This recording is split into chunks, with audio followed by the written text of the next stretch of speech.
Batlings. It took me a long time in my life to really understand that I exist outside the norm. It's something I spoke briefly about in my last video, and I just wanted to talk a little more about it because it's still on my mind. I'm the outcast. I'm the one who's different, the one who's quieter, the one who only has a small circle of friends, the one who's a homebody and doesn't really enjoy parties or going outside. I'm the bookworm, the gamer, the anime enthusiast, the introvert, the socially anxious, and awkward adult who should have grown out of this phase by now. And you know what? There's nothing wrong with that. There's nothing wrong with not conforming to the shit this generation has to spew. There's nothing wrong with not wanting to fit in, with wanting to be in a space that you feel comfortable, with not having a large contact list that rarely speaks to you unless problems arise in your lives. I realize that people like us, we tend to feel awkward in spaces where everyone else seems to know exactly how to act. For a long time, I thought that meant something was wrong. But there's nothing wrong. I don't think we're broken or weird. We just exist differently in our own realities. It's almost like we live off the grid, next to these towns full of people that think they know what being normal really is. But there isn't a such thing as normal. It's all subjective. It's not that we actually hate everyone, but we also don't feel the need to fit in with people. Like, through many experiences that I've had, the one thing I've learned that helps me move forward is realizing that many people in your life will come and go. So, why spend time changing myself to fit what is comfortable for someone else who may not be around for longer than a few years when I can instead just be myself and meet people who enjoy me for me? I hate that big social circles, constantly planning to go out and party, being talkative, or putting on your best performance to be visible and loud is what's accepted.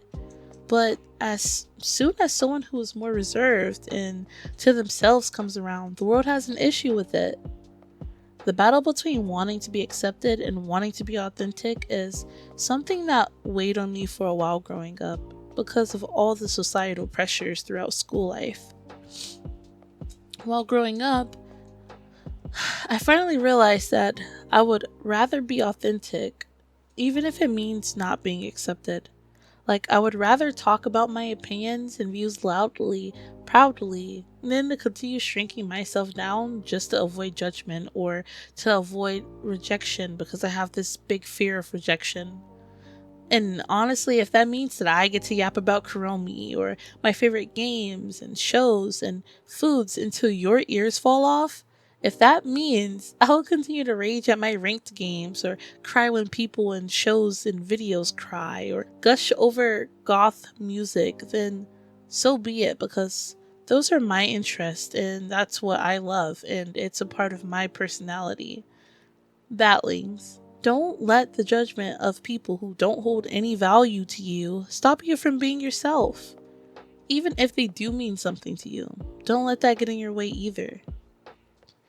Honestly, like as sad as it sounds, no one moves on with you once you pass to the other side at the end of life. Why should we waste our life following a social rulebook? From early age, we are put through school every day, multiple hours a day. We're taught not to think for ourselves, or we're also taught not to think outside the box. We're only taught how to think exactly like someone else. We go through school under our parents, being taught exactly what we should or shouldn't say, or what we should and shouldn't think like, or how we should and shouldn't dress, or what's the best interest to have, not because you actually enjoy it or are interested in it, but because it makes this amount of money or you get that amount of visibility. We watch our family members and friends talk down on people who enjoy certain things. And if it's things we actually enjoy as well, which most of the time it is, we learn that we should keep it secret or bury that interest or hide it deep within ourselves because it doesn't fit the program. All of these things make it harder to know who you really are as you get older. And so, like me, you struggle with self identity as you age because the things you did enjoy, you've hidden from yourself for so long. I read this article that as you get older in your adult years, you start to rediscover things that you enjoyed as a kid growing up. It says that this usually happens between your mid 20s into your 30s, and sometimes beyond that, and that it's important you allow yourself to revisit these things that you used to enjoy, not because of nostalgia, but because sometimes when you're lost and don't really know who you are, it helps you in that journey and it helps you become your authentic self. Things that you were told aren't normal, are weird, or were spoken down on negatively by people you care about. It's important that we let ourselves embrace that they're outside of the norm. Sometimes it's even hobbies like art or music or reading or writing and poetry, sculpting, creating, innovating, things that were set aside because it meant not being able to be the next big lawyer or doctor or engineer or architect or whatever other expectation that was told to get into. This world is built on visibility. It's built on being loud and it's built on social energy.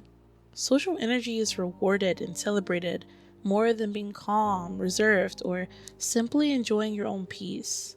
You become misunderstood or misjudged. People assume you're an asshole because you value your time and your energy and you enjoy genuine, deep conversation over small talk. And so, because you would rather not do small talk, people think you're an asshole. It's not you being antisocial. I'd like to think that we as introverts are just selectively social. People fail to realize that quiet doesn't mean empty and that different doesn't mean defective and weird. People assume. They assume that you're the most intimidating person ever because you don't smile at every stranger you see. Or even if you're a goofy and soft person on the side because you're not smiling at them, automatically you're this cold hearted, empty vessel. I get that one a lot. But honestly, Batlings, you don't need to force yourself into spaces that don't align with you. In the spaces that drain you and your creative side, or spaces that you feel uncomfortable in. I don't think there's anything wrong with not fitting in everywhere. Maybe we're not meant to fit in everywhere. We're not meant to fit in with everyone. Maybe existing outside the norm is exactly where we're supposed to be, because it allows us to find others that are just like us outside the norm too. But anyways, I'm proud of you and I hope you decide to be yourself or continue to be yourself. I'm proud of you, even if you did absolutely nothing today but rest. And when you're ready, I'll see you in the next soft talk.